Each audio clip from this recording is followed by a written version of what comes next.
Buenos días, jóvenes y señoritas. Continuando con las clases en modo virtual, pasamos a lo que son las funciones trigonométricas. Les hago recuerdo el concepto de trigonometría. Es el estudio de los triángulos relacionado a sus lados y sus ángulos, y por tanto a las relaciones de entre ellos. En este caso vamos a estudiar un triángulo rectángulo. ¿Cuáles son sus partes? El lado A se llama cateto adyacente, el lado B cateto opuesto y el lado C es la hipotenusa.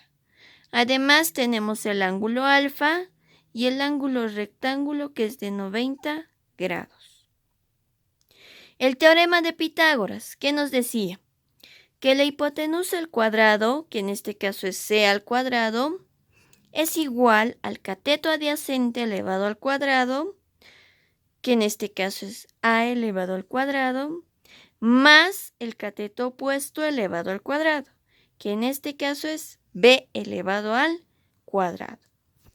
Si quiero despejar el lado C, que es la hipotenusa, aplico raíces a ambos lados de la igualdad, dando como resultado que C es igual a la raíz de A al cuadrado más B al cuadrado.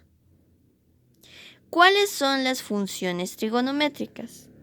Seno, coseno, tangente, cosecante y cotangente. El seno del ángulo alfa para este caso va a ser el cateto opuesto dividido entre la hipotenusa. Mi cateto opuesto en este caso es B, dividido entre mi hipotenusa que es C. La cosecante del ángulo alfa es la inversa del seno, es decir, C dividido entre B. El coseno de alfa es igual al cateto adyacente dividido entre la hipotenusa.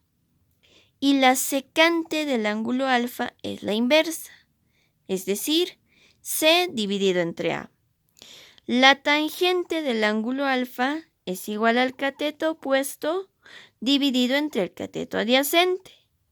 Mi cateto opuesto es B y mi cateto adyacente es A. La cotangente del ángulo alfa es la inversa de la tangente, es decir, A dividido entre B. Ejemplo 1. Fíjense, en este caso nos piden hallar el lado C. No tenemos, pero sí nos dan el lado A, que es el cateto adyacente, y también nos dan el lado B, que es el cateto opuesto. Entonces, ¿qué hago? Aplico el teorema de Pitágoras, que nos dice que C va a ser igual a la raíz de A al cuadrado más B al cuadrado. Reemplazo, en vez de mi A, ¿cuánto vale? 3. Entonces pongo 3 al cuadrado. En vez de mi B, ¿cuánto vale? 1. 1 al cuadrado. Entonces, mi ángulo o mi lado C va a ser igual a la raíz cuadrada. 3 al cuadrado es 9. Y 1 al cuadrado es 1. La suma de estos dos términos me da 10. Por tanto, mi lado C o la hipotenusa de este triángulo me da como resultado raíz de 10. Gracias.